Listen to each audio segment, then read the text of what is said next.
best, and maybe fraught at times, while the Prime Minister's relationship with President Trump seems to be a love fest. But there are additional factors as well, beyond just the personal relationships between the Prime Minister and American presidents. Even prior to 2008, polls showed a growing gap in support for Israel between Democrats, particularly younger ones, and Republicans. Indeed, there are currently two Democratic members of Congress, Rashida Tlaib and Ilhan Omar, who have publicly embraced BDS and others with very left-leaning views on Israel. Yet Republicans have some of their own challenges as it relates to the Jewish state as well, with folks like Rand Paul, who objects to U.S. military aid to all countries, including the state of Israel, and Steve King, whose embrace of anti-Semites and other extremists has poisoned his relationship, honestly, with many in the GOP, certainly with the Jewish community. So tonight, we're going to attempt to explore these issues in greater detail, map out where the divisions lie, and then really talk about where we go from here. So what I'd like to do tonight is start out by talking about Democrats, liberals, and Israel. And let's talk about where they are, because I think we've all seen the polling that I referenced earlier about Democrats beginning to move away from Israel, particularly younger ones. So I'm going to go to Ambassador Shapiro first. Dan, do you think that those polls are an accurate representation of where Democrats are with Israel? If you do, to what would you attribute that shift? And would you agree with the characterization of the Prime Minister and presidential relationship starting to trigger some of these challenges? Right.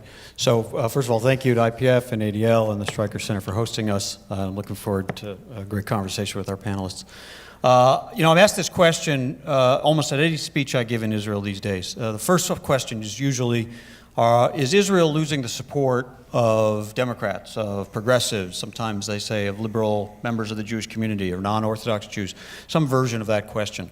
And, I always start by saying, if you look at the polling in the Pew study, or if you look at the membership in the Congress, for example, the vast majority, a significant majority in any poll, and the vast majority of office holders still hold what I would describe as very traditional views about the United States as a relationship. Strong support for that partnership, strong commitment to Israel's security and the U.S. role in ensuring it, strong defense of Israel's legitimacy, whether it's challenged internationally or at home, and strong belief that the United States should be helping Israel try to end its conflict with the Palestinians in a two-state solution. And that still defines, I think, the vast majority. Now, there are new voices. You mentioned two freshman members of Congress who have endorsed BDS, certainly a tiny minority even within their own freshman class, many of whom were elected from much more moderate districts and don't hold those views, right, and of the caucus as a whole. I don't think there are any Democratic senators who are in that category. But they may represent a younger cohort that is rising in the party or rising in American society. And so, we shouldn't exaggerate that trend, but we also shouldn't ignore it and pretend it's not there. Now, what I always say to my Israeli audience is, look, the first responsibility to deal with that trend or to deal with those voices who I think in many cases lack information, they lack maybe a historical context, they may lack a personal experience that connects them to the story of Israel and the facts and the legitimacy that is inherent, in my judgment, in Israel's legitimate existence and fight for security and peace. The first responsibility for that is on shoulders of people like me. We have to take that responsibility, do the education, forums like this, about history, context, facts, Israel's dealing with terror, Israel's dealing with delegitimization. Doesn't mean you can't criticize or disagree with Israeli policy, but we should draw lines at delegitimization of Israel's existence. But the other thing I ask of my Israeli friends is, there are things Israel could do that would make that job either easier or make it harder.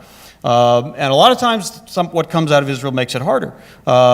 A policy that doesn't seem to be committed to trying to keep a two-state solution alive for some future attempt when there's different Palestinian leaders. Expansion of settlements in ways that makes a two-state solution harder to achieve. Maybe the reneging on the agreement about the egalitarian prayer at the Kotel. And in some ways, the extreme embrace of President Trump, who's such a polarizing figure in the United States.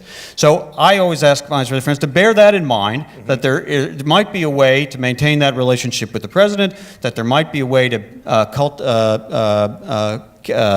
calibrate their own policies in ways that also are sensitive to the feelings of the other side of the American political divide. After all, there's a pendulum in American politics. It will swing both ways. And at some point, another side is going to be in power. I think it would be short-sighted from the Israeli perspective, and from our community's perspective, to erode the foundations of the bipartisan basis of support for Israel. That's been a key element of support and for this relationship for decades, as you referenced. And whether it's by people trying to use Israel as a political football, or by people in my camp calling into question whether those foundations are still there, I think we should be trying to resist that. And the main reason, so I'll close with this, is that the demographics of America are changing. If you look at any projection of American demographics, we will be a majority-minority population in 2045, one generation. Under 18 years old, it's next year. So the demographics of this country are changing. They're fairly well reflected, by the way, in the newly elected members of the House of Representatives on the Democratic side. We in my party should be doing what we can to educate all of those members of those communities about the historical basis of this relationship. Doesn't mean we have to agree with everything Israel does, and Israel can help us by finding ways to show sensitivity to the worldview that they bring to politics. So, Michelle, I'm going to ask you to both respond to that and specifically in some of the things that Dan said, particularly as it relates to, as he mentioned, some of the policies of the Israeli government. How much of you think this sort of divergence that we're starting to see relates specifically to Israeli policies or the Prime Minister's policies, like on settlements or issues of religious pluralism, like the ambassador mentioned, versus their own changing interests and worldview? So what's driving this? Can you help us understand that from your point of view? Well, sure. I guess so. Is this working? Okay, so I want to start by, I disagree with you that the relationship is as strong as you think, or as bipartisan as you think. I mean, if you look at polling, like the most recent Pew poll about partisanship in Israel, I think that it was the first time that equal number of Democrats say that they are most sympathetic to the Israelis and to the Palestinians, right? And among liberal Democrats, who I think most people see as the future of the party, and certainly the dominant faction in the party right now, their views of Israel are sharply negative, right, compared to any previous year. And it's ironic, right, because support for Israel used to be seen as a kind of liberal priority, right? It was until, I guess, George H.W. Bush, right? It was the liberals who supported Israel as opposed to the sort of WASPs that people suspected of having latent anti-Semitic views. And I think that a huge part of it, I mean, you said that it's because people don't have a personal experience of Israel. I really disagree. I mean, and this is only anecdotal, but if you look at the people who are driving a lot of the activism that is most critical of Israel, a lot of it is young Jews who have been completely shocked and radicalized by what they've seen in the occupied territories, right? That's this movement, if not now, that's one of the more vital movements, I think, among young American Jews. I hear it when I speak to members of Congress, both those who have come out against Israel publicly and those who say that they can't say what they really think but are deeply disturbed by what they've seen.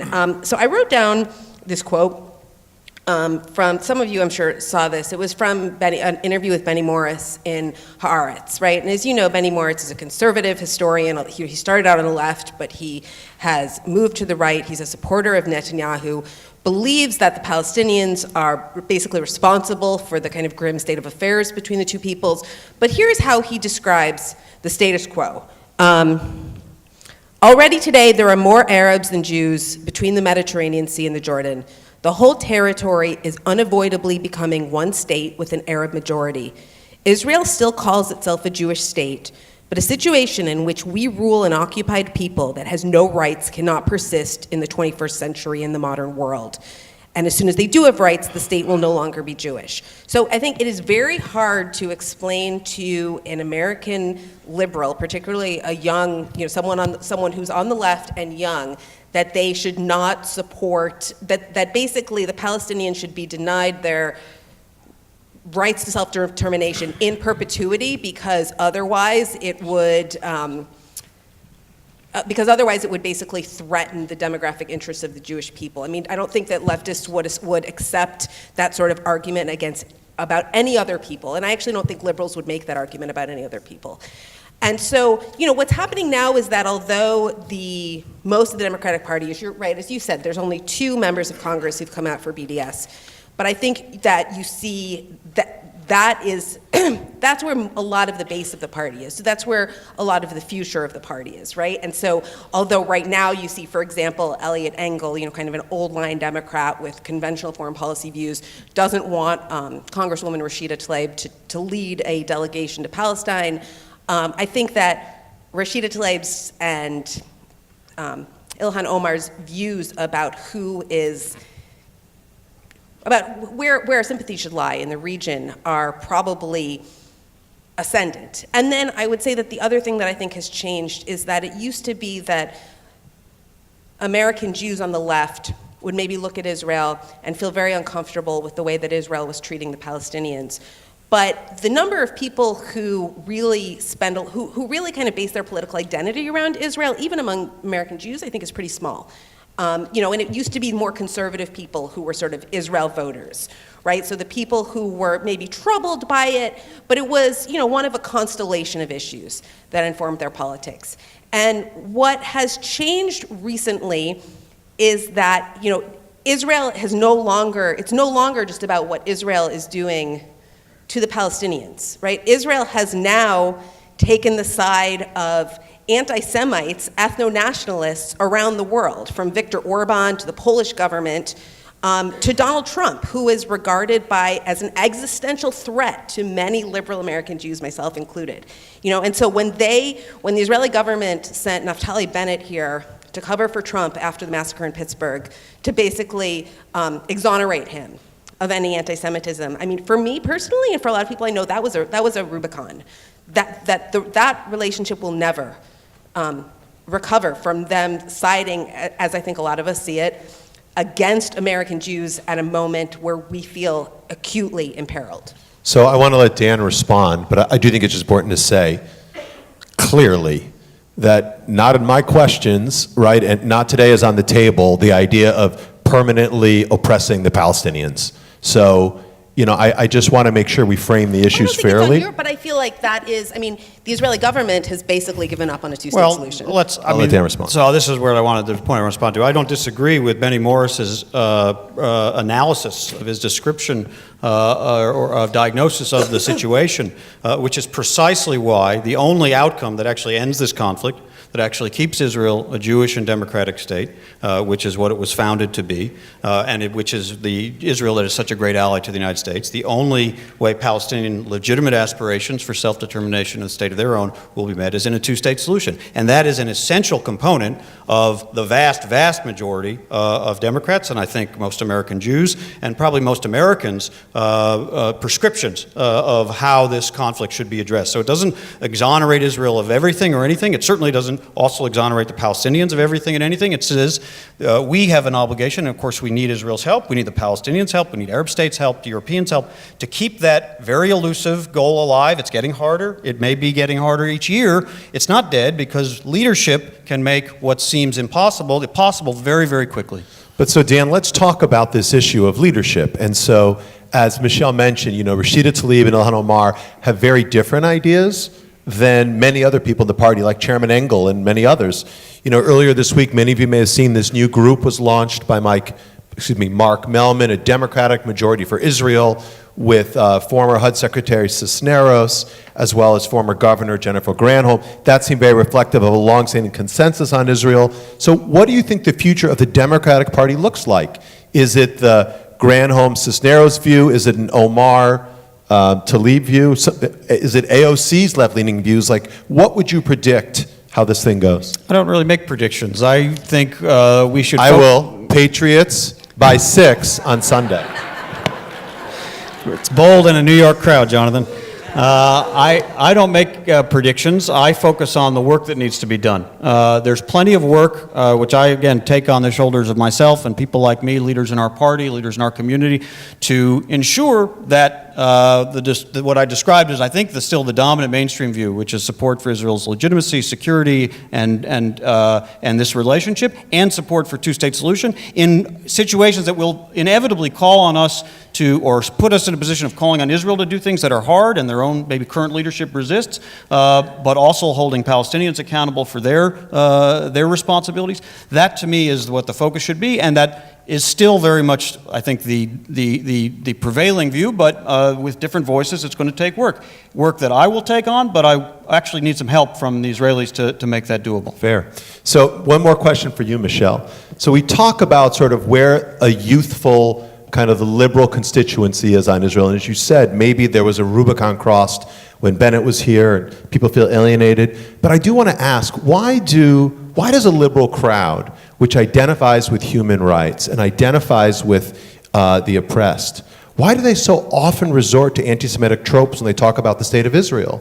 So, for example, Representative Omar's comments about Israel hypnotizing the world, some of the comments that have been made about anti-Zionism, which so often we see at the ADL catalyzes anti-Semitism. I wonder, why do people who hold liberal values about so many oppressed peoples express radical, almost extremist values when they talk about Israel? Well, I think we fundamentally disagree on whether anti-Zionism and anti-Semitism are the same thing, right? So I just am not going to concede that that's necessarily anti-Semitic. And although I wouldn't defend Ilhan Omar's tweet, which I don't think she's defending anymore either, right? She apologized for it. I honestly, so I'm not going to, there's left-wing anti-Semitism. It's been a constant. I think it's more of a problem in, for example, the UK than it is here, but it's absolutely there. You see it in the controversy over the Women's March.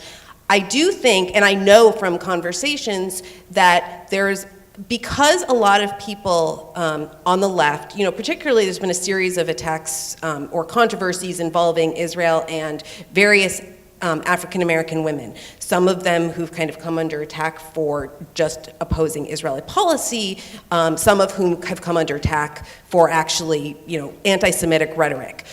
When people feel as if the attacks on people who are critical of Israel are, sort of unfair and in bad faith, it makes it harder to say, for somebody like me to say, yeah, those attacks are bullshit, but you can't use words like hypnotize the world, or, to say to somebody like the leaders of the Women's March, yes, some of the attacks on Linda Sarsour have been outrageous, and that doesn't mean that it's in any way okay or defensible for you to be associating with Louis Farrakhan. So I do think that because people feel as if there are a lot of bad faith, baseless attacks on people for being critical of Israel, it sort of closes it makes them less willing to hear or be sensitive to to kind of critiques about where you come up to the line.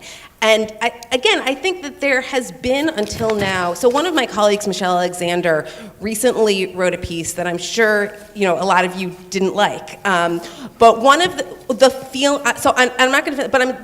feeling that she described in the piece, I know that a lot of people rolled their eyes and said, what, it's new to be speaking out against Israel? It's new to be criticizing Israel in the pages of the New York Times? I will assure you that the feeling that she had of I have these doubts, these reservations, what they're doing seems horrible to me, I feel like I can't speak out without suffering professional consequences, that is very present for a lot of people.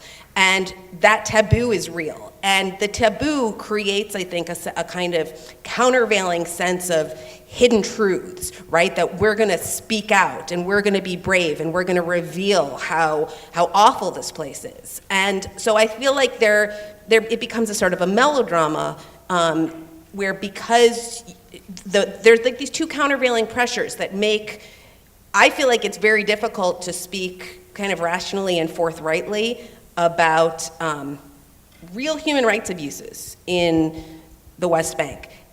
And at the same time, I think that people who are describing those human rights abuses, again, because they feel like there is some sort of taboo, become hysterical and start treating Israel and see Israel as the creator of that taboo, and thus as kind of possessing some sort of outsized power. Okay, well, I will just say, and I want to move to the right half of the panel, But I will just say that at the ADL, we track this stuff, every day. We saw a 57% increase in anti-Semitic incidences in 2017. We've seen a marked increase in white supremacist activity, and we also see anti-Zionism play out in real-world circumstances as anti-Semitism. Because you guys, So look, no, hold on, let me just finish. So we see like the use of anti-Semitic imagery on signs that anti-Zionists hold up. We see anti-Semitic, stuff show up in social media. We'll see a BDS campaign that prompts suddenly the next day, surprisingly, swastikas on Jewish fraternities. I mean, we're not making this stuff up. And again, we talk lots about right-wing anti-Semitism, but to suggest, I guess in a political science class, we're talking about theories of nationalism and questioning, what that looked like in the 19th and 20th century. I understand where anti-Zionism is. But in the real world, where Jewish college students or Jewish young people, whether they're in South Africa or the UK or the United States, I'm sorry, on this planet, the one where I live, anti-Zionism is anti-Semitism.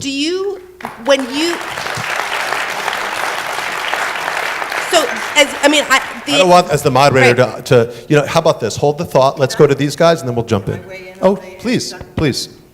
If you don't mind, I have a different point of view on the anti-Zionism question, because the way it is framed, it is not, I'm going to criticize Israel. People criticize Israel all the time, as you point out.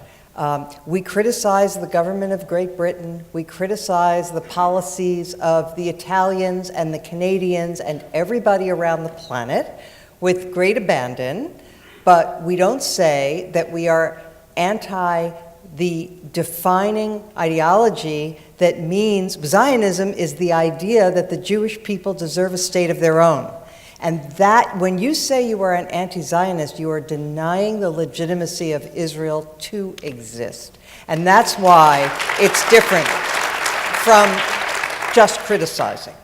Well, I just want to, I don't think we want to have go down the rabbit hole of what, but I do want to say that, the ADL, for example, has taken a position that Airbnb is doing something beyond the pale by boycotting rooms in settlements in the West Bank, right? So I think that from a liberal perspective, that seems like a corporate criticism of an Israeli policy. It's not delegitimizing Israel. It's not an attack on the, kind of Israel of the 67 borders. And yet you have the ADL who's sort of conflating an action taken against the occupation and basically saying that sort of criticism of the Israeli government is itself beyond the pale. Well, again, I don't want this to be a debate between myself and Michelle. I'll simply clarify and say the ADL is for a two-state solution. The ADL has criticized settlements, but we know where boycotts go. So I have seen the stories and talked to the people, like in the UK, where there are boycotts of settlement products, and so no surprise, the 25-year-old store clerk just says, all those kosher things, take them off the shelf. All Jewish, all Israel. So boycotts are a slippery slope, Michelle. And as I just think about my grandfather's barber shop being boycotted in Germany, my wife's father's Jewish wife's father's, men's clothing shop being boycotted in Tehran, I don't need people boycotting Jewish businesses here and now. Now, if Airbnb had released a framework that said, this is how we're thinking about the issue, if Airbnb had said, and this is how we're thinking about all disputed territories, that would give me something to work with. That would help me understand how they make their decision. But I don't need Airbnb or anyone else telling me as a Jewish person or the public what's kosher or not kosher. That's how I see it. Okay, but let's move on, because I want to bring in our other panelists. So let's talk a little bit about Israel and President Trump and the GOP. So President Trump's policies are interesting, let's just say. Some have argued that his decision to move the embassy, to relocate the U.S. Embassy to Jerusalem, which was a long-standing commitment made by both parties, was prompted by his actual domestic politics here in the U.S., not out of some foreign policy vision that he and his advisors had developed, but instead it was to appease his base. Related to this, his decision to pull U.S. troops out of Syria seems something that's actually not very aligned with the grand foreign policy vision, which is very supportive of Israel, because it could very clearly harm Israel's security interests. Interestingly, I just came back from Israel where I heard that repeated by multiple people in Tel Aviv and Jerusalem. So, Mike, what do you think about this perspective? Is President Trump truly a friend of Israel, or are his actions reflective of domestic political needs, or is there something else going on? As I'm listening to this, I'm reminded of the story about Sigmund Freud. Freud cracked this case of a certain psychotic guy. Nobody could understand his psychosis, and there was a famous competitor of Freud's named Wagner Jaureg, who worked on it, and he couldn't crack it, and then Freud cracked it, and they asked Freud, how is it that you could do this, and Wagner Jaureg couldn't, and Freud said, well, what does a guy know about crazy? So, just so everyone understands, I'm the token here, and I have to say, there's just so much of this that I don't understand. Actually, I think I do understand it, and I'm going to get to your question about Trump, but can I just quickly, and it will be related to my Trump answer, but can I briefly address this question of why young people are turning away from Israel? Yes, please. I think it has nothing to do with Israel at all. So what do I bring to this discussion? One, I'm a goy, so I don't understand crazy. The second is that I study the Middle East academically. I used to teach at Princeton about the Middle East, and then I had a policy background. And then I've spent my entire adult life around Jews. And I think there's, and I have benefited enormously from that association, enormously. But there's I wasn't sure where that was going, that last statement. No, So. no, I can't, I'm a right-wing nut now, but when in college, the people who had the greatest influence on me were liberal Jews. But there's something that goes on here. When I listen to American Jews talk about Israel, I feel like they're really talking about their relationship with the larger society here, more than they're actually talking about the Middle East. I think Middle East realities recede deep into the distance. But I don't think it's just Jews. I think it's an American phenomenon. I can tell you, if I talk to any American who's politically aware in the least, I can ask them a couple of simple questions, and I immediately know how they're going to feel about Israel. Because in America, how you feel about Israel is a function of how you feel about the United States. If you think the United States has, and all of us, it all goes back to Hillel, to Imena Nili Mili. We all have a universal leg that we stand on, and we all have a particularistic leg that we stand on. And if you believe that the United States has a special mission in the world, that it has, either from a religious point of view or just from a secular point of view, if you believe that the United States is a special country, then you're going to believe that Israel is a special country, and it has a special place. You're going to believe the Jews are special, and they have a special role in the world, and they have special rights. And so, if you're more on the universal side, and Michelle's right, it used to be the universalism. The American Protestant churches gutted themselves of any particularistic characteristic, and that's why they're disappearing. And that goes back to the 1920s. And that was this universalism in our elite culture is something that Protestantism bequeathed to us, and that began as Rockefeller Republicanism. And those back in the 1920s, our society divided between Protestant modernists and fundamental. I'm talking about Protestant society, divided between fundamentalists and modernists. The modernists from day one, before it was a big issue in foreign policy, from day one they were inveterately hostile to Zionism, because Zionism meant liberal interpretation of the Bible. And it comes across to a Jewish ear as anti-Semitism, and it's certainly the umbrella under which anti-Semitism will shelter comfortably. Because you can say, I'm just hostile to Zionism, not Jews. But so anyone who is hostile to Jews is going to shelter under anti-Zionism, right? But the 3-meter enemy for the the 3-meter enemy for those Protestant modernists who were obliterating the particularistic American strain were the Protestant fundamentalists. The Jews are secondary. So American Protestants, when they argue about Israel, are arguing with each other about the character of American society. And now what's happening is that Jews are part of that, because Jews are now part of the American elite, and they're splitting. But you see it's not just among Jews. At Wheaton College, the Harvard of the evangelicals, the more liberal kids, the more are moving and becoming anti-Zionist. So I look at this is an American thing, and it's about Americans arguing about their own society, and then they project it onto Israel. There's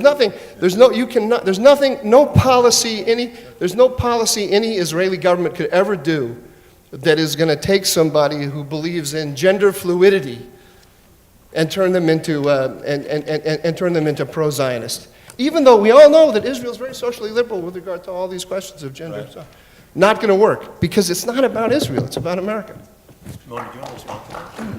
I do. I think that's a really, really smart way of framing it. And I would point to the fact that over the last maybe the last 25 years, you've been able to watch this process taking place on the left in America, in the Democratic Party, where once there was rock-solid support for Israel, that's been shaken. And we all remember the 2012 Democratic Convention, where there was a motion to recognize, as they always had, that Jerusalem is the capital of Israel, and a mention of God, and it was, put up for what was hoped it was going to be just a pro forma approval by the delegates, and they voted it down.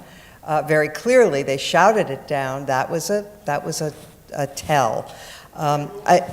If the chair did rule in favor, and but look at the most recent Pew data about where Republicans stand and where Democrats stand on Israel. It's worth dwelling on this for a second. The question that Pew asked, this was last year, was. As between Israel and the Palestinians, who do you have more sympathy for? Among Democrats, it was 27% had more sympathy for Israel and 25% had more sympathy for the Palestinians, and the rest were not sure, various other responses. Among Republicans, 79% said they had more sympathy for Israel.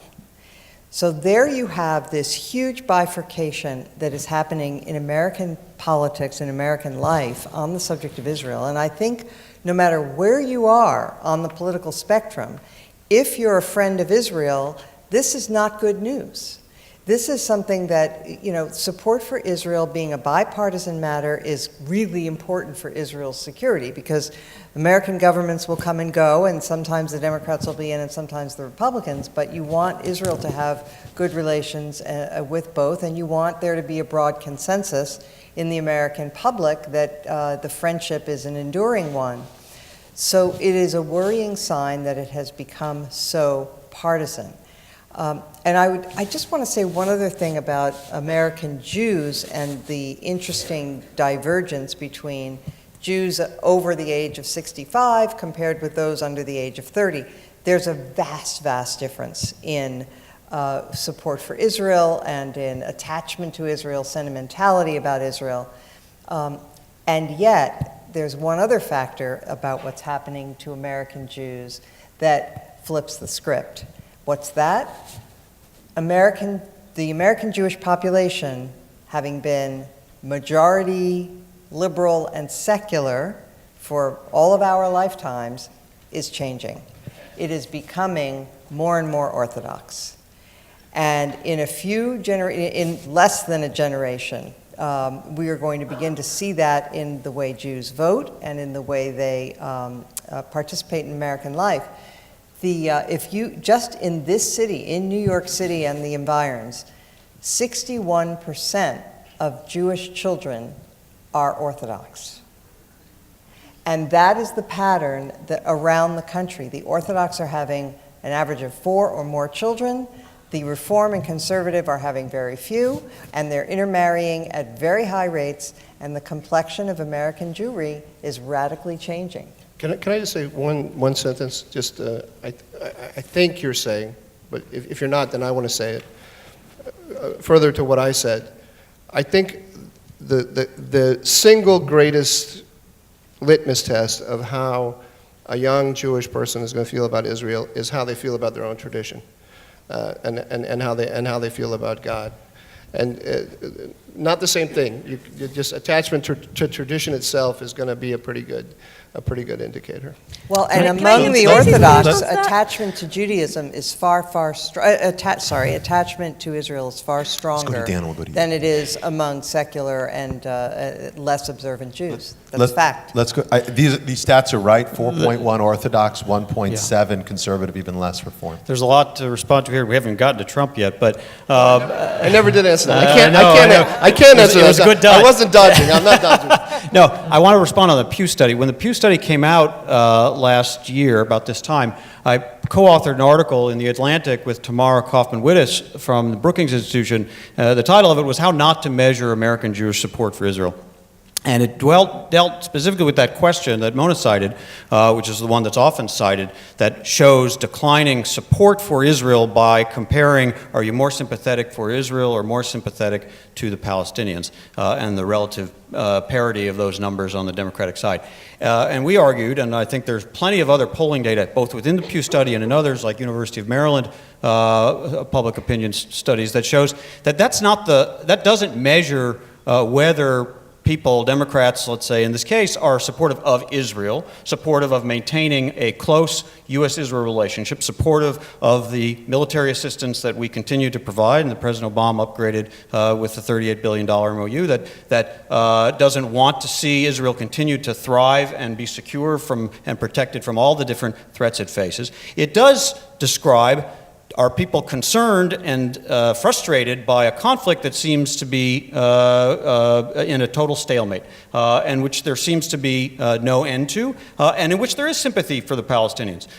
When you really strip away the rest of the data, what you get is, they say, people who are essentially strongly supportive of Israel, in 2/3, 70%, something in that range, and all of those aspects of the U.S.-Israel relationship, and strongly supportive of a two-state solution in which Palestinians could achieve their legitimate aspirations. And it's an incorrect measure of American Jews or Democrats or any group's support of Israel to say, how do you feel about this conflict between the Israelis and the Palestinians?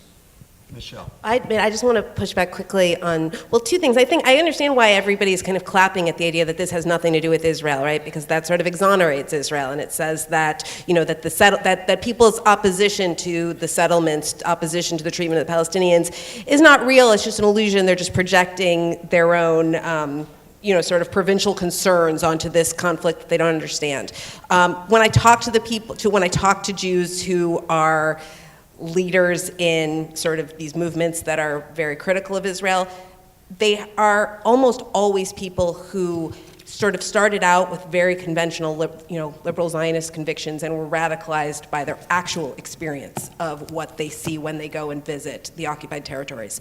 And as to this idea that you can kind of judge somebody's attachment to their own tradition by their view of Israel, I would maybe ask you not to characterize the tradition of American liberal Jewry, because the kind of deep spiritual tradition of a great many liberal American Jewries, a great part of the liberal American Jewish community, is tied up with universalist social justice activism, and you kind of can't separate that from their own spiritual roots. Fair enough. Okay, so let's go back to the Trump question. So Mike, let's just talk quickly again. So where is President Trump coming from, and how do those of us, how should we make sense of his policy, or that which, whatever one would call it? So the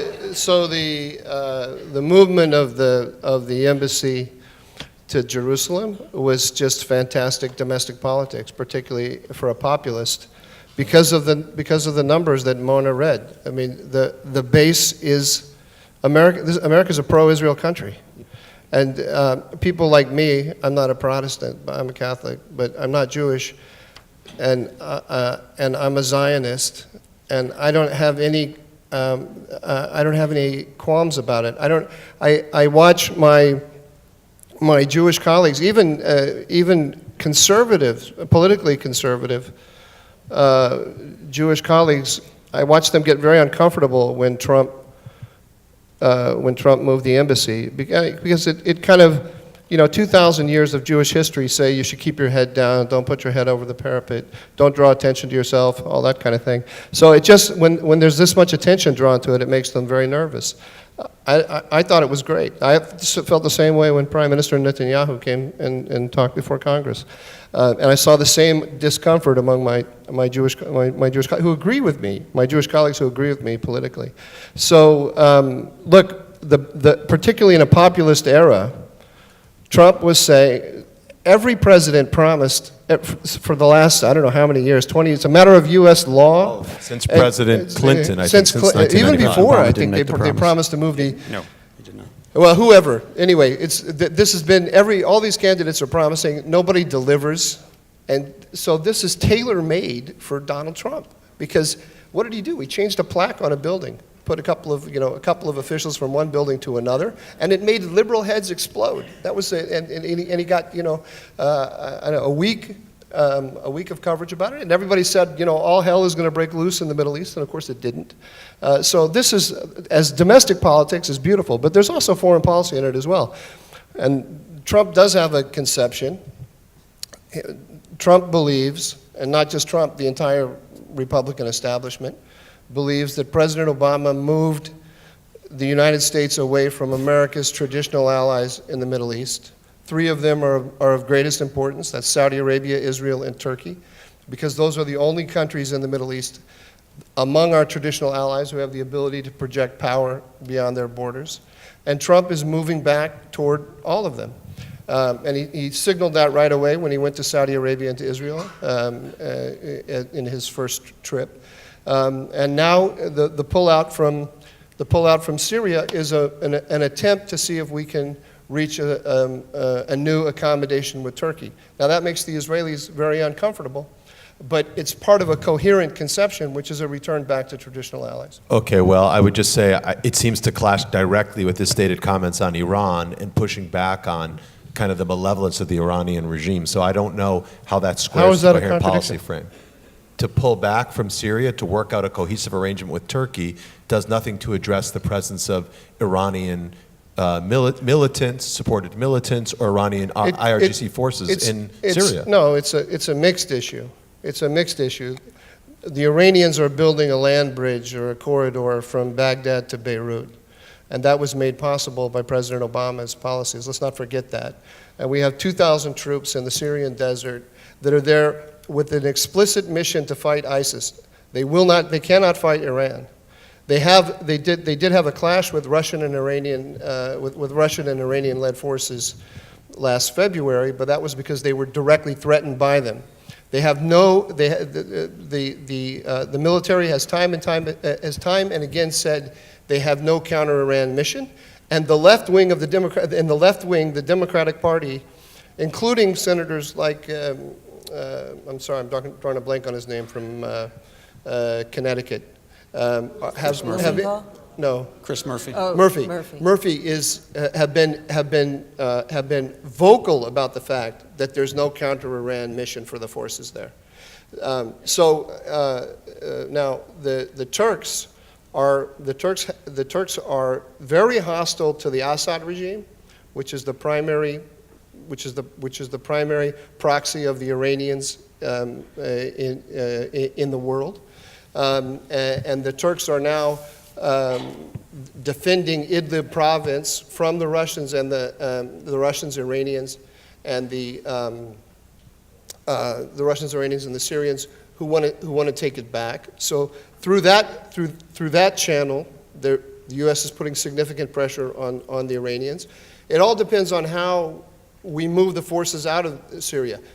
The most important base from an Israeli point of view is just over the Jordanian border in Iraq in terms of blocking the land bridge, and you can move the American troops into Jordan, and you can perhaps still fulfill the same mission from there. Okay, so one last point. The YPG There's the YPG, which are the Syrian Kurds, whom we have been arming, training, and equipping to fight ISIS, are the Syrian wing of the PKK, which is the separatist Kurds of Turkey. Yep.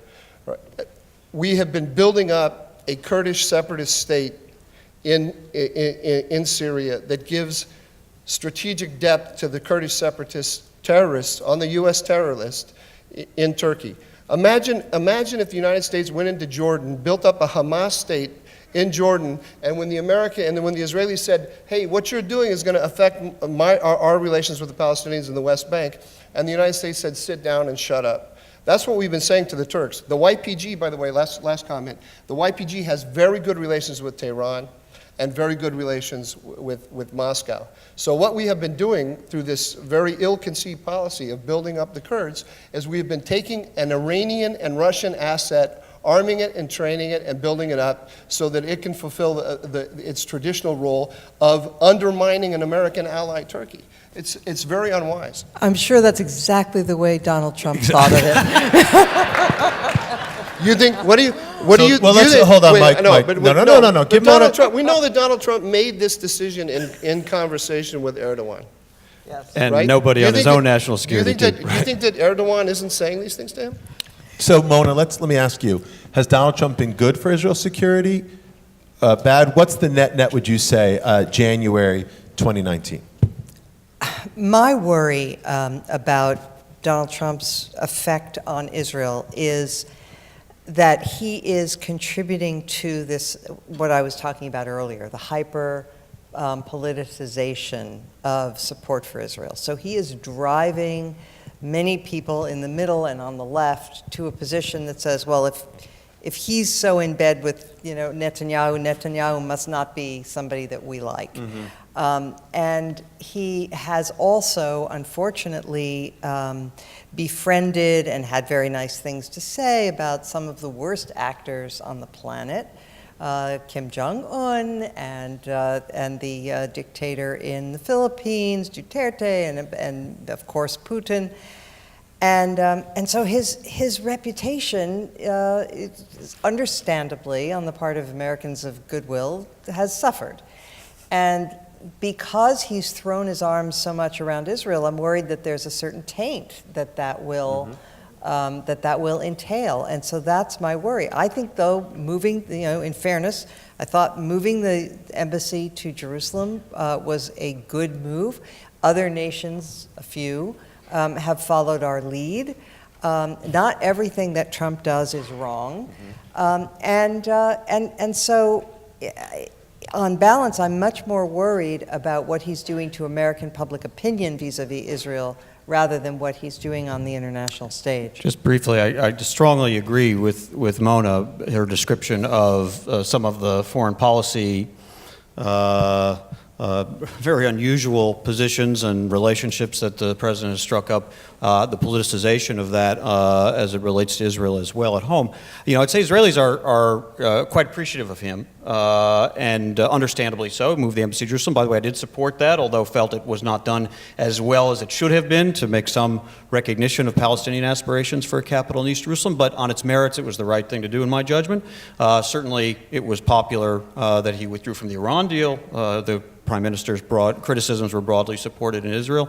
The support at the UN that was vocally voiced by Ambassador Haley. All of these things have made him quite appreciated. And I would never tell Israelis not to appreciate those things that they like about him. On the other hand, two things. One is they caught the other side of the Trump friendship recently with the Syria pullout decision that Mike was describing, and Mike favored it, but every Israeli official had been operating on the assumption that we were going to stay there. Just for the record, I actually didn't favor it. Okay, fair enough. I'm just saying there's a logic to it. Fair enough. But every Israeli official was not only wanted the U.S. to stay there, but had been led to believe had been told directly by one U.S. envoy after another that the Trump administration had changed the president's original views and was planning to stay indefinitely to at least in part to finish the war against ISIS, but also to assist broadly Israel as it conducts its campaign against Iran. And then it changed kind of overnight. So that impulsiveness, that unpredictability, that's the other side of the Trump friendship. And then there are these other aspects of calling into question what kind of ally the United States is. This is, of course, a president who is openly feuding with our closest allies in NATO, even calling into question whether the United States will remain in NATO. It's an absolutely unthinkable and catastrophic suggestion that the United States would leave that alliance that's undergirded international security for 7 decades. And if the United States is that unreliable to those kinds of allies, every ally that the United States that depends on the United States has to call that into question. And the last piece is, it does call into question, are Israel's interests served when it is so identified with a very, very polarizing president who I sort of agree with Michelle here, I view and many Americans view as a unique danger to the United States. It's one thing to be appreciative. It's one thing to express support. It's sort of the things he does that you agree with. It's one thing to have a best possible relationship with the President of the United States. Any foreign government needs to do that to pursue their interests. They didn't pick him. We did, right. Sort of. But at least to do it in a way that shows sensitivity to the vulnerabilities of all the other Americans, which is a significant majority, who are truly, truly worried and troubled by this presidency. So I want to move to sort of the Q&A, some of it coming from the crowd. And I want to build on something that Michelle kind of alluded to earlier. And I'll pose a question to Mona. So many in the U.S. Jewish community are quite troubled by the rise of these nationalist, populist governments, particularly in Eastern Europe and places like Poland and Hungary, who have been revisionist about the history of the Holocaust, who have been hostile to immigrants of all variety, Muslim and otherwise, and just expressing xenophobia almost as state policy. And yet, we've seen the government of Israel actually, engage with these countries, and in fact, they're hosting the Visegrad Group next week in Jerusalem with leadership from some of these Eastern European countries. How should we as American Jews reconcile that with the state of Israel when it engages with governments expressing anti-Semitic sentiment? So here's an example of where one can criticize the Israeli government without engaging in anti-Zionism. The fact is that this embrace of Orban and leaders like that in Europe, I think is a stain on the Netanyahu leadership. I don't understand it. There's a strong, one knows that there's a strong tendency in life in general to prefer to believe that evil or anti-Semitism is only the province of the people you don't like. I know lots of conservatives who will swear up and down that there is absolutely no danger of anti-Semitism from the right, that it exists completely on the left, and they can point to a long list. They could look at Jeremy Corbyn in Great Britain and the Linda Sarsour and on and on. And it's true. There are many anti-Semites on the left, and it's a dangerous thing. But to then close your eyes to the fact that there is a resurgent anti-Semitism on the right in the world right now is very worrisome. And I'll just add this one thing about the Trump style in particular, because people say, is he or is he not an anti-Semite? I don't believe that he is, but I don't really think that matters. What matters is that he encourages a style of thought, the conspiracy-minded way of thinking, that is inevitably dangerous for Jews. Because what is anti-Semitism except for a vast conspiracy theory, right? That the Jews somehow control the newspapers, the banks, the centers of power, and so forth. And so when you dabble in conspiracy-minded thinking, and when you are really playing with fire, and that is what I think is dangerous. One of the things that I think is dangerous about Trump. Does anyone else want to? Okay. Next question. This one came from Twitter. I want to go to Michelle. So we talked about anti-Zionism before. I have strong views about it. Many do, but I understand where you're coming from. Here's the question. Are we really talking anti-Zionism, or are we talking anti-Bibiism? Prime Minister Netanyahu has been the longest-serving prime minister in Israel's history. His personality has really reshaped the body politic in Israel. So what is it? Is it an opposition to the idea of Israel, or is it a deeply held opposition to this prime minister's policies? I mean, I think it's both, but I also think that, we've been hearing, I've heard Tzipi Livni say it, I've heard people have been saying it for 10 years, that eventually we're going to get to a place where Israel can either be Jewish or democratic, but not both, because of the settlement trends and demographic trends. I think that there are people who I would identify as either anti-Zionist or maybe a-Zionist who just believe that we've reached that point, right? That eventually the kind of always inevitable, the closing of the window, has finally closed. And so, and again, when I say, I'm not making an argument for anti-Zionism as a philosophy. I'm just making an argument that it should not be seen as beyond the pale of kind of normal political discussion. Because basically what I think some anti-Zionists in the West are saying, and in Israel and Palestine, eventually, and I don't think that we're anywhere near a majority now, but eventually Palestinians are going to stop advocating for two states and start advocating for one, right? Eventually they're going to say, there is no possibility of a two-state solution, so we want rights, we want our citizenship in the state in which we actually live, which is Israel, right? Israel is the state that controls that entire territory. And when and if they do that, the only argument will be that against it would essentially be an ethno-nationalist argument, right? That it is more important that we maintain Jewish control over this territory than that we give everyone our equal rights. And particularly for Jews in America who are constantly making an argument about the absolute necessity of multi-ethnic pluralism, which is under threat in our country and in many countries, to then say to kind of left-wing Palestinians, we're going to make this argument for multi-ethnic pluralism everywhere except where you live becomes increasingly untenable. I'll just add to Michelle's comment that this is why, in essence, the Zionist position, the true, I think, pure Zionist position, although I'm not here to judge anybody's Zionism, and I think that's a road we shouldn't go down, but it's to sustain Israel as the Jewish and democratic state. And for the demographic realities that Michelle alluded to, that can really only be done with this separation. Otherwise, inevitably, this dilemma of how does Israel retain its Jewish character when it's no longer a Jewish majority, or retain its democratic character, and then potentially, or give that up, there's no way to square that circle. What's interesting is that Prime Minister Netanyahu, who for years and years had written his opposition of a Palestinian state, in 2009 gave his speech at the Bar Ilan University, where he said for the first time, a Palestinian state, a demilitarized Palestinian state that recognized the Jewish state, two states for two peoples.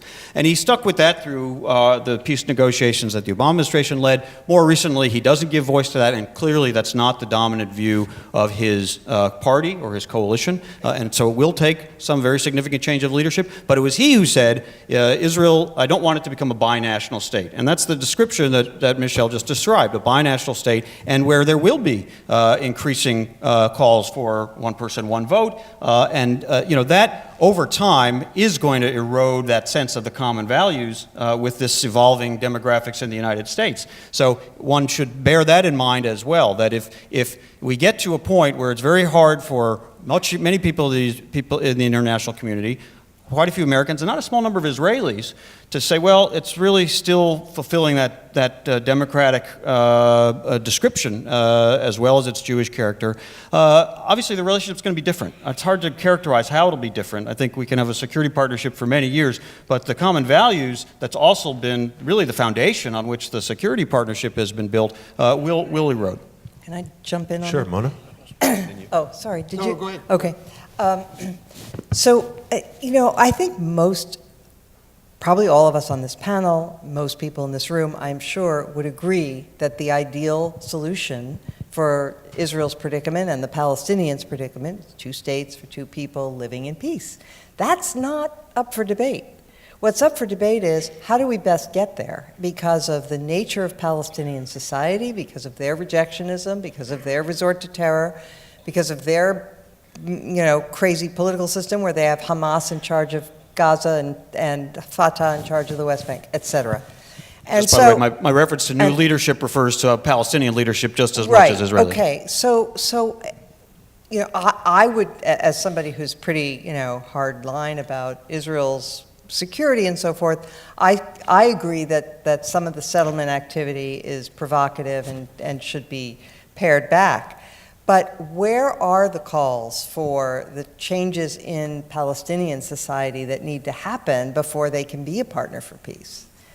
Those are completely legitimate and are part of this story as well. I mean, if you see what I write and what others do, they're there. I think they're there among those members of Congress we were discussing earlier, that they must also include those changes in Palestinian society. The challenge for Israel is, if you have to wait 1 year or 2 years or 5 years or 10 years or 50 years for the Palestinian leadership to emerge that will do that, the Palestinian Sadat, we all hope will emerge someday, one hopes that one would have kept it alive so that at that time there's still an available two-state solution that can be achieved, so that it's still a viable option at that point. So that's, in some cases, the Israeli dilemma. How do you keep it alive? And the American dilemma when the leadership and the partners are not there. They're definitely not there on the Palestinian side at the moment. Mike?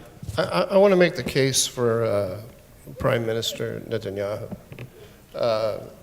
with regard to all that we're discussing.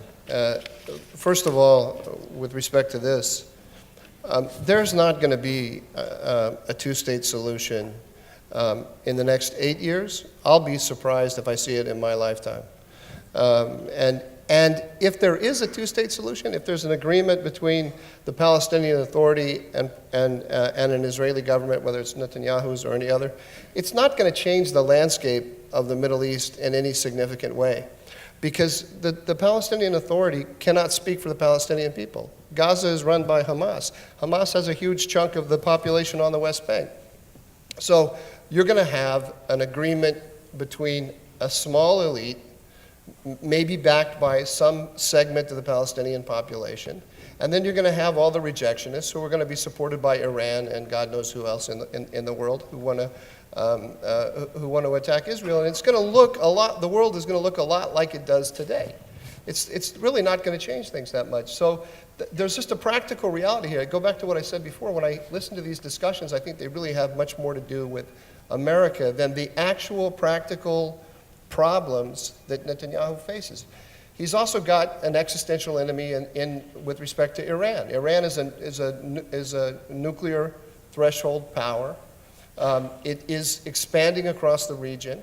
He's got to worry about that. When Netanyahu looks at Europe and he sees the EU, does he think the EU, let's be honest, the EU is not an ally of Israel. I don't know if it's an enemy, but there are a lot of forces in Europe that are detrimental to, in the EU, that are detrimental to Israeli security. The EU is working overboard, is bending over backwards now to keep the JCPOA alive, because they want to run right back to it if a new American president comes in and will allow it. So when Netanyahu looks at Europe and he sees the Visegrad Group, which is not anti-EU, but it wants to limit the strength of the EU. They're open. The leaders of the Visegrad Group are openly supportive of Israel. They're going to help Israel weaken the EU and weaken the anti-Israeli tendencies there. Why would he not reach out to them? I mean, it's just elemental foreign policy. There's nothing nefarious about it at all. And I have been having such a good time agreeing with Mona about everything. I have to disagree with you on this one. I really feel when I listen to these discussions that the Jewish American population is feeling very uneasy today about its place in America. And it's not just because of Donald Trump. It's because of the rise of populism in general. What do Jews do? Jews, they are experts at mastering a very complex code and then applying it in the real world. They start with the Talmud and then they go on to computer. Can't you? Why can't you read lips? See, you didn't study enough in school. You're talking about how we hypnotize the world. No, I'm talking about why you become good lawyers, why you become good doctors. No, look. I'm not sure where this is going. I'll tell you exactly where it's going. Exactly where it's going. The liberal American society about 2 generations ago opened up to Jews, and Jews became part of the American elite. But they rose, they made a deal with liberalism to get this position. And now today, on the left and on the right, They didn't make a deal. That's how they felt. that's how they those felt. Were Okay, values. however you want to, Those were their values. however you want to, whatever metaphor you want to use. Values. But values, fine. They absorb those values. That's great. But now you've got on the right and on the left, you have anti-elitism of a very powerful kind. Mona said, and I think she's right, that there's a certain kind of populism that it doesn't matter. She said Trump himself is not anti-Semitic. He's got a Jewish daughter, a Jewish son-in-law, but he is stirring up forces that make people very uneasy, and there are the same forces on the left, and the Jewish community feels its position in American society for the first time in maybe 3 generations. Just I'm almost done. Yep. Feels shaky. It feels shaky. But I think that's what we should be talking about, not the Visegrad Group. Netanyahu's outreach to the Visegrad Group makes imminent practical foreign policy sense, and any Israeli leader looking after the interests of Israel is going to reach out to them. And we shouldn't say, oh, this is terrible, this is a stain. This is smart foreign policy. Okay, well, let's bring it back because we're going to get to the concluding comments now. We're almost to time. I'd like each of you just to talk for a minute about what you see as the future of the U.S.-Israel relationship and give you a chance to kind of close it out. Why don't we start with Michelle and we'll work our way across since Mike tends to talk the longest. Let's give Michelle and the rest of them. I'm going to check the transcript. I'm going to get back to you. Go, Michelle. Well, so I'm going to read another quote, if this is okay. This is from something that Hannah Arendt wrote in commentary in 1948. Hannah Arendt was a Zionist, but who quickly became disillusioned with the direction that Israel was going. And she talked about how, under such circumstances, the Palestinian Jews would degenerate into one of those small warrior tribes about whose possibilities and importance history has amply informed us since the days of Sparta. Their relations with world Jewry would become problematical since their defense interests might clash at any moment with those of other countries where large numbers of Jews lived. Palestinian Jewry would eventually separate itself from the larger body of world Jewry and in its isolation develop into an entirely new people. I don't think that that's imminent, but I sort of see that as being the direction, where eventually the interests, the kind of fundamental self-conception of Jews in the diaspora and Jews in Israel just become completely divorced, right? Where we have different interests, we have a different set of values, a kind of an entirely different culture, and so I'm not sure that this relationship really can be repaired because, like I said, it is in the interests, I think, of Jews in the diaspora to maintain at all costs kind of pluralistic, cosmopolitan, liberal democracy. And if you have an Israeli state that views those values as antithetical to its mission, what is there to maintain that relationship? Wow, thank you. I don't see any great rupture, thankfully, between the United States and Israel. I think the common interests that bind us, which are about all of the threats that emanate from the Middle East that we need to work with Israel on and help Israel defend itself against, will continue to bind this partnership. I think this is not by the altruistic and one-way relationship in any means. I saw hundreds of delegations of American intelligence officers and military members of our military and people developing technologies, working with Israeli counterparts and benefiting from the relationship as much as we're also giving to the relationship. And I think the moral dimension of ensuring that there remains a Jewish state in the homeland of the Jewish people after all the centuries and tragedies of exile and statelessness, it remains very, very deeply rooted in American society, even though we do hear some new voices. So I don't feel that those are in any grave danger at all. But the strategic partnership, as I mentioned before, is built on that foundation of the people-to-people relationship and the common values that they feel as members of two democratic societies. And that's not automatically self-sustaining. That does require work.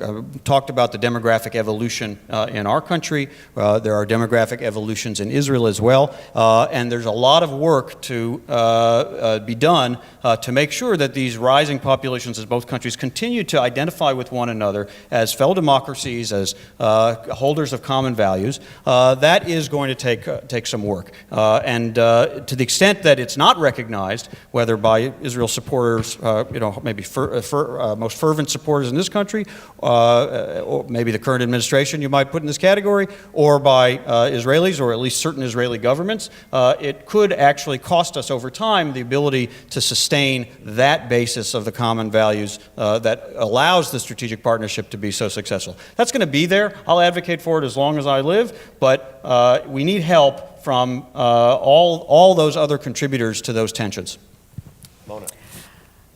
So many of the things that we used to believe were central to the Middle East and to America's relationship with the Middle East have changed seemingly overnight. One of them was it was an incredibly important source of energy. We couldn't do without it.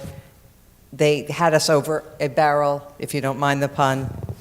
And that has changed dramatically. The effects of technology, of fracking, et cetera, has made the United States now practically independent of Middle Eastern oil, although obviously it's a world price and that matters. But that has changed. The other thing that we thought for so many years, even until quite recently, was that the Palestinian-Israel dispute was the center of the instability and the cause of the problems in that region.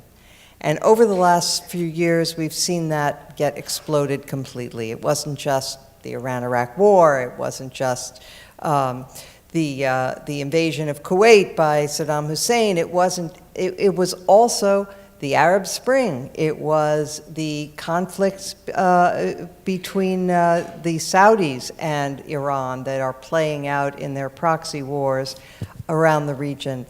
So our ideas about what's important have changed so dramatically. I used to be pessimistic about Israel's future, and I've changed. I've come, so Israel is 70 years old. Think about where the United States was when we were 70 years old. We were 1859. We were right on the verge of the worst war, the most wrenching experience, our civil war in our history.